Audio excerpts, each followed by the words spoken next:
Hello, and welcome to the 12th episode of If Women Were Meant to Fly, the Sky Would Be Pink. Changing Perceptions, Part 2. Getting Down to Business. I'm Enid O'Toole. In this episode, as I continue to build my flight hours for promotion to Senior First Officer, I decide to take on my detractors. I meet many different characters on board some of my flights. More interesting weather comes my way, and I find that I cannot emulate all the aspects of a behind-the-scenes commercial pilot.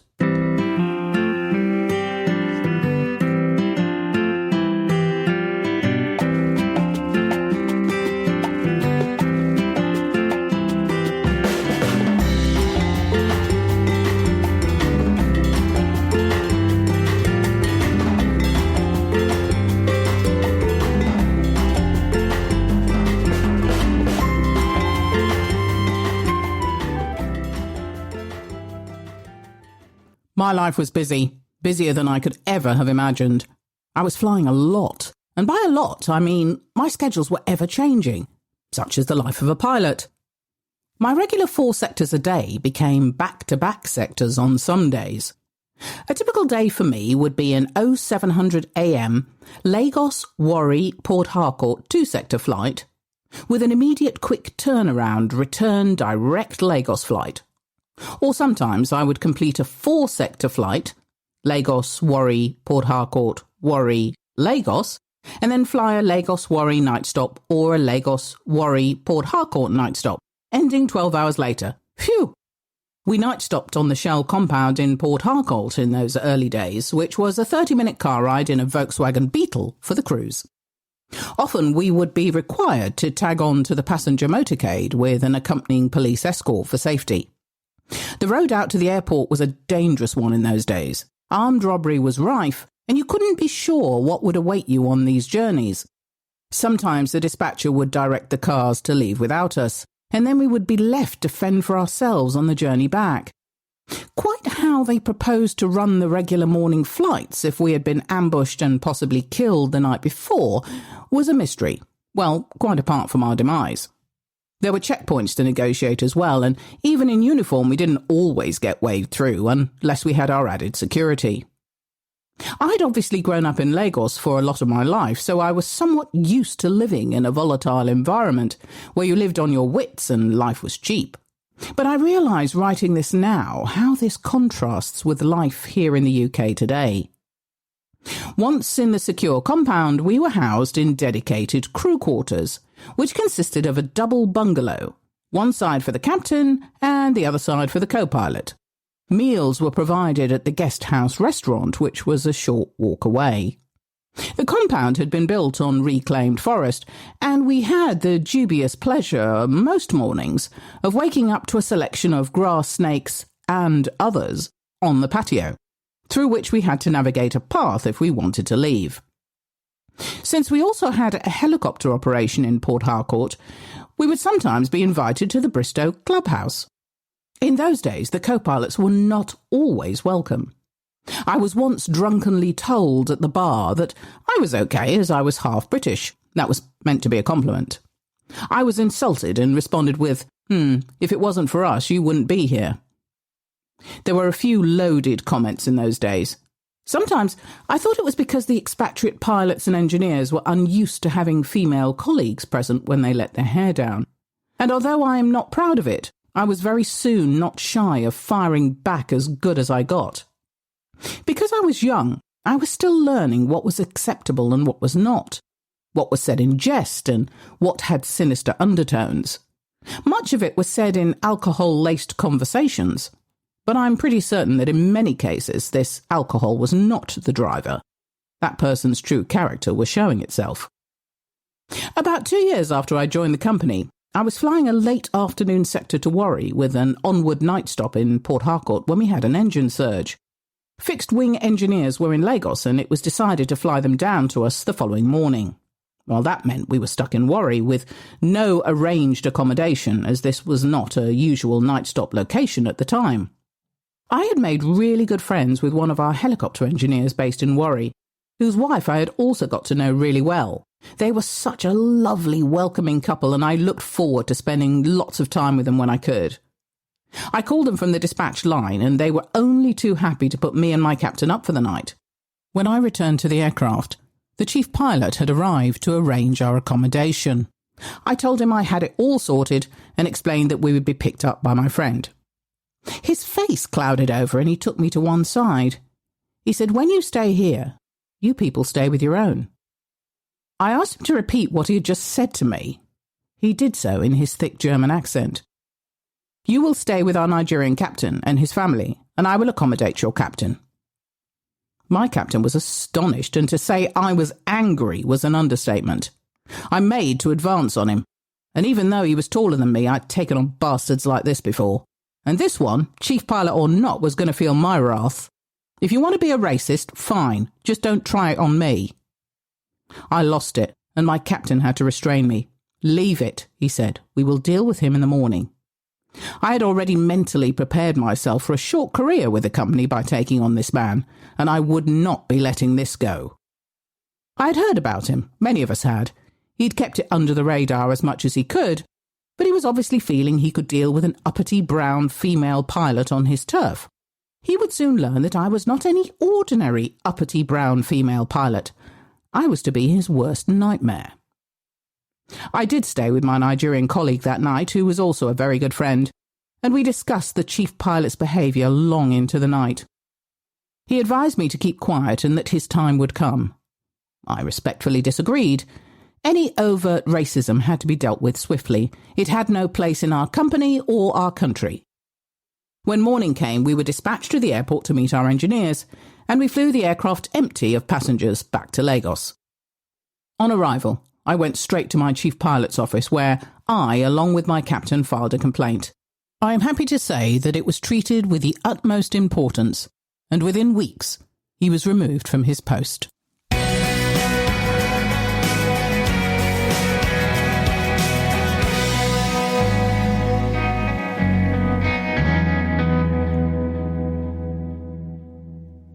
I didn't set out to be a caped crusader, and sometimes I think I pushed my luck. But what I did have was a sense of right and wrong, and given all that I had had to endure so far, I was not about to accept things that I didn't have to. I think it's important to mention here that despite my diminutive 5'6" frame weighing 9 stone, I could pack a punch, and if I was to succeed, I would have to be brave enough to use it. I tried to pick my battles in those early days, but I was young and combative at times, and I didn't always get it right.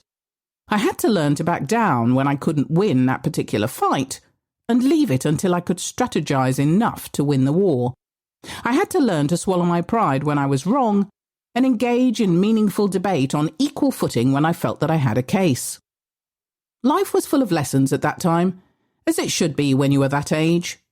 I learnt many lessons, but I was still knocked back time and time again in my profession, not physically, but mentally, as I continued to fight for my place at the table amongst men. Many of my closest friends were men, and I frequently had the opportunity to debate the whys and wherefores of the profession I was attempting to navigate through. One of those closest to me at the time was our avionics manager. We had forged a great relationship, and he was one of the only ones at that time who knew I was gay. He was the one I went to for advice when I'd had a particularly difficult day, as I often did in those early days as a co-pilot. Interestingly, I was often second-guessed by my own passengers when I attempted tasks related to my job. I would often have to work out the weight and balance with the dispatchers in the passenger waiting rooms, and once satisfied that all the figures were correct, I would then direct the baggage loaders, how many bags into the different holes. More than once, a passenger would break free of our holding bays and end up beside me mid-flow. I would get a tap on the shoulder, whereupon the passenger would proceed to direct me, directing the loaders. I remember on several occasions asking the passengers to step back behind the safety gate and let me get on with my job. Their bag would be loaded safely and carefully, but being told more than once that I couldn't possibly understand how to do it without direction, as I was only a woman child. Yes, that was a thing at the time, a woman child. I didn't know which was more insulting, being called a mere woman or a mere child. It seemed to be the order of the day to challenge the female crew members, whilst leaving the male crew members to get on with their job, safe in the knowledge that they knew what they were doing. When I wasn't fighting the passengers, I was fighting the weather. As we slipped into the wet season, the storms and bad weather made an appearance.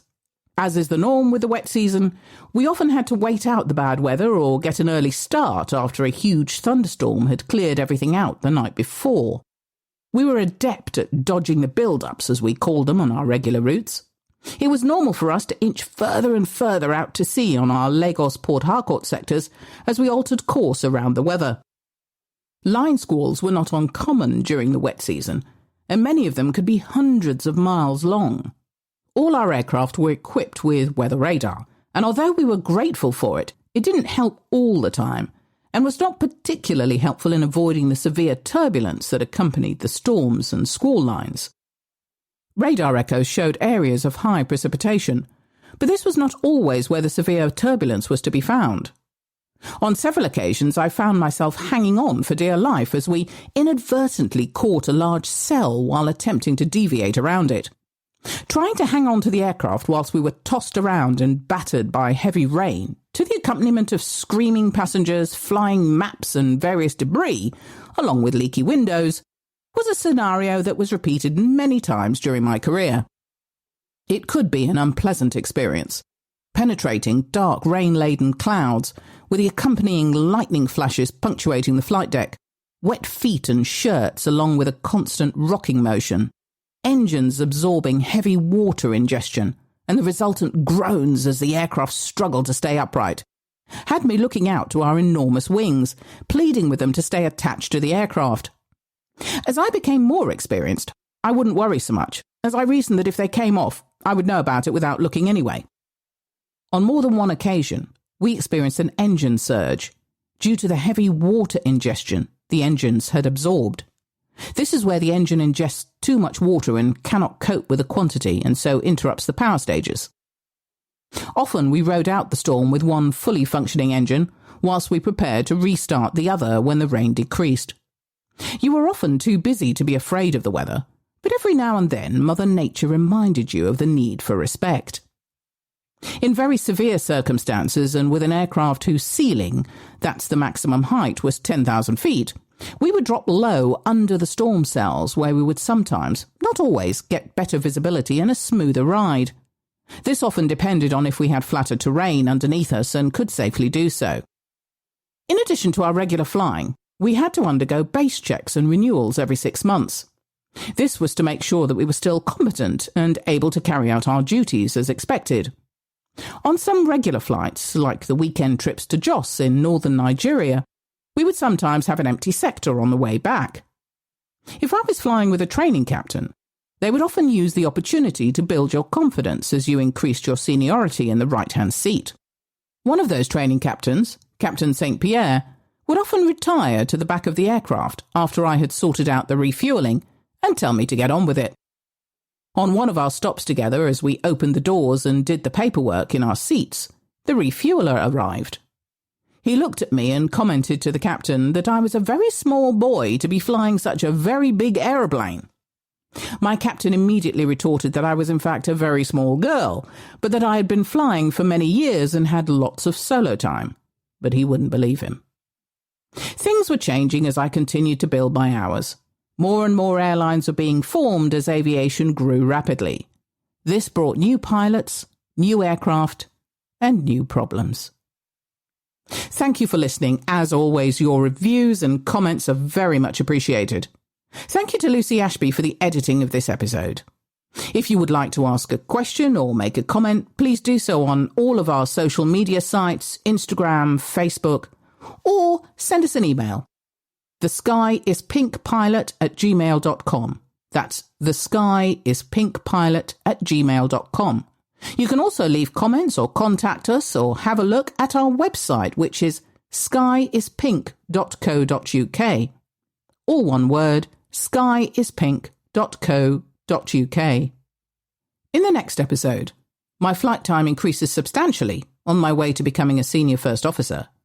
I am seconded to another company as a co-pilot for 6 months, and some colleagues pay a heavy price as aviation grows quickly in Nigeria. Thank you, and goodbye.